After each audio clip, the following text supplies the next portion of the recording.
आज हमारे साथ बातचीत करने के लिए कांग्रेस के जिला अध्यक्ष हरीश कवासी जी हैं कि कांग्रेस ने तेंदुपत्ता को पंचायत खरीदी करे, इसको लेकर मुख्यमंत्री को ज्ञापन दिया है। हमारे साथ बात करेंगे हरीश कवासी जी। पंचायत तेंदुपत्ता का खरीदी करेंगे, इसके लेकर आपको मुख्यमंत्री को ज्ञापन दिया है क्या? क्योंकि ये जो जिला है, ये सुकमा का जो आधा व्यापार चलता है ये तेंदुपत्ता से चलता है और यहाँ के ग्रामीणों की सबसे ज्यादा कोई आय का स्रोत है तो वो तेंदुपत्ता है।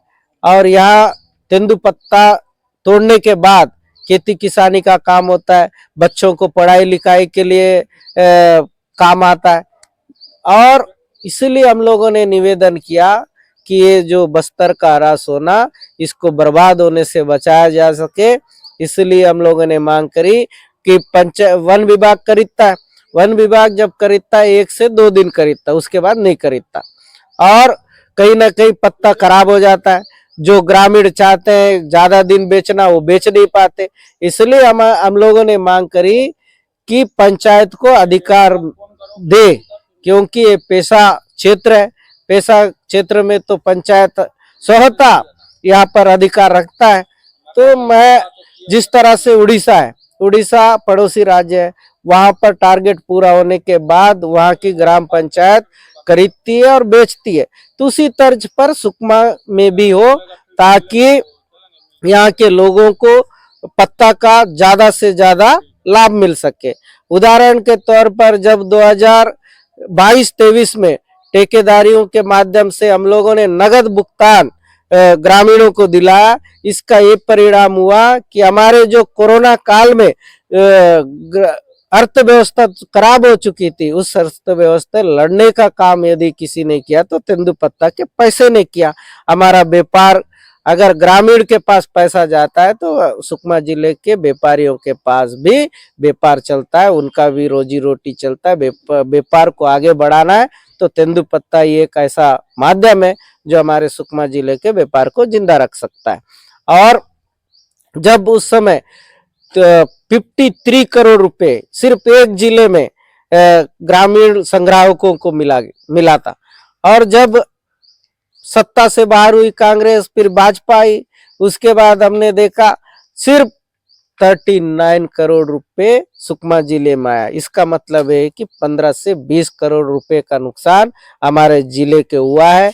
इसलिए मैं आपके मीडिया के माध्यम से जिला प्रशासन को और माननीय मुख्यमंत्री जी से निवेदन करता हूं कि इस बार पेशा का विशेष अधिकार का प्रयोग करते हुए हमारे सुकमा जिले के सभी ग्राम पंचायतों में तेंदुपत्ता की खरीदी ग्राम पंचायत को अधिकार मिले, ये हमारी मांग। किसानों की बड़ी मांग है लगातार। जो धान खरीदी में पहले तो लिमिट कम कर दिया गया था, अब टोकन नहीं काटा जा रहा है। कई बार आप लोगों ने किसानों के लिए धरना भी दिया, चक्का जाम भी किया, इसको लेकर किसानों के लिए क्या कहेंगे?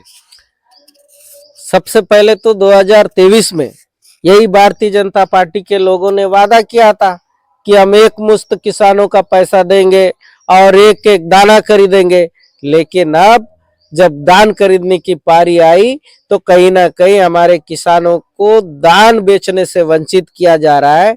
पहले जब धान खरीदी की शुरुआत हुई थी उस समय लिमिट बांध रखा था। जिस एक उदाहरण के तौर पर कोडरीपाल एक ऐसा सुकमा जिले का सबसे ज्यादा धान बेचने वाला केंद्र है। 3000 कुंटल वहां पर हर दिन बिकता था जब कांग्रेस की सरकार थी तब, और अभी वहां पर 800 कुंटल लेने का लिमिट बांधकर कहीं ना कहीं वहां के किसानों के साथ परेशानी, भेदभाव करने का प्रयास किया गया। और ऐसे ही पूरे अन्य जिले में भी लिमिट बांध रखा था कि इतने एक दिन में इतने कुंटल आप टोकन काट सकते हो, जिसको लेकर किसानों में काफी तकलीफ हुई। फिर किसानों में आक्रोश आया, फिर वो खुद अपने आप धरना प्रदर्शन में भी किए, हम लोगों ने भी सहयोग किया, कांग्रेस पार्टी ने चक्का जाम किया, जिसको देखते हुए सरकार ने लिमिट तो बढ़ाया। लेकिन आज फिर अंतिम दौर होने को है और टोकन नहीं काटा जाकर इससे भी किसानों का दान को रोकने का काम किया जा रहा है। और जब कांग्रेस की सरकार थी, वन अधिकार पट्टा, आज कोंटा ब्लॉक में सबसे ज्यादा यदि पट्टा है तो वन अधिकार का पट्टा है। यदि वन अधिकार से धान नहीं खरीदा जाएगा तो वहां के किसान एक भी धान नहीं बेच पाएगा, धान बेचने से वंचित होगा। इसलिए हम लोग ने मांग करी कि वन अधिकार का पट्टा भी ले, लेकिन कुछ कुछ जगहों का लिया जा रहा है, कुछ जगह का नहीं लिया जा रहा है। ये भेदभाव पूर्ण करके कहीं ना कहीं हमारे किसानों के दान को रोका गया। और अभी लगातार जिला प्रशासन से हमारे किसान मांग कर रहे हैं कि टोकन नहीं कट रहा है, टोकन कटाइए। हमारे किसान कर्ज लिए हुए हैं, कर्ज के बोझ तले अगर कर्ज हम जमा नहीं कर पाएंगे तो बैंक तो परेशान करेगी। तो ये सारे जब परेशान बैंकों के द्वारा किया जाएगा, कहीं ना कहीं किसान गलत रास्ता भी उठा सकता है। इसलिए हमारी मांग है किसान कर्ज लिया हुआ है उनको दान खरीदे और कर्ज से मुक्त कराए, ये हमारी मांग है। और जब तक किसानों का दान नहीं खरीदेंगे तो कांग्रेस पार्टी हमेशा किसानों के हित में लड़ी है, आगे भी लड़ते रहेगी। आपने पदयात्रा भी निकाला था कि मनरेगा का नाम जी राम जी रख दिया गया था और कहा भाजपा के द्वारा कहा जा रहा है कि 165 दिन का काम हम जब पहले मिलता था 100 दिन का मिलता था, 165 दिन देंगे। आप पदयात्रा निकाल तो क्या ग्रामीणों से फीडबैक आपको मिला, इस पे क्या कहेंगे? ये 165 दिन तो कहीं ना कहीं झूठ बोलने वाली बात है। जिस तरह से जुमला दिखाया गया था 2014 में 2 करोड़ नौकरी का, 15 लाख का, वही जुमला अभी 165 दिन का दिखाया जा रहा है। क्योंकि इस योजना के बदलने से कहीं ना कहीं जो मजदूर थे मनरेगा के, उनके अधिकार को छीनने का काम किया।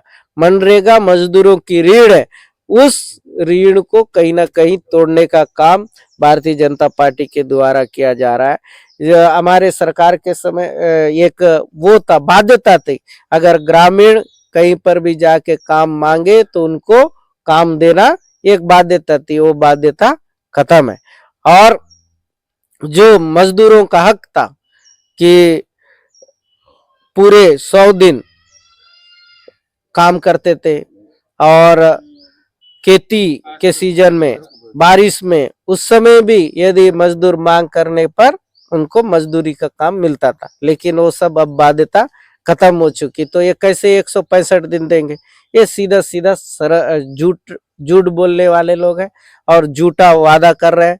और जिस तरह से हमारे देश के महापुरुष जो देश की आजादी के लिए एक आजादी दिलाई, उनके नाम को हटाना कहाँ तक उचित है? तो इसका मतलब ये है कि गांधी जी के विचार को खत्म करने की साजिश है, लेकिन उनके विचार दिलों में, उनके विचार देश के कोने कोने तक फैला हुआ है। तो उनके विचार को खत्म करने जितने भी साजिश कर ले, मनरेगा को हटा के हो, चाहे उनकी कोई योजनाओं को हटा के, लेकिन उनके विचार को हटा नहीं पाएंगे। और हमारी मांग है मनरेगा वापस हो और हमारे मजदूरों का हक उनको मिले। इसी मांग को लेकर मनरेगा बचाओ संग्राम के तहत गांव-गांव जा रहे हैं, पदयात्रा कर रहे हैं, लोगों को जागरूक कर रहे हैं कि किस तरह से आपके अधिकार को, एक संवैधानिक अधिकार मनरेगा के तहत मजदूरों को मिली थी, उस संवैधानिक अधिकार को खत्म करने की साजिश रच रहे हैं। तो हमारी यही मांग है, जब तक मनरेगा हमको वापस नहीं मिलेगा, कांग्रेस पार्टी गरीबों के हित में लड़ते रहेगी। जैसे हमारे साथ कांग्रेस के अध्यक्ष हरीश कवासी जी, इन्होंने कई मुद्दे पर खुलकर हमसे बात की और अब ये देखने वाली बात होगी कि सरकार कहाँ तक इनकी मांगों को पूरी करती है। धर्मेंद्र सिंह, संवाद तक, सुकमा।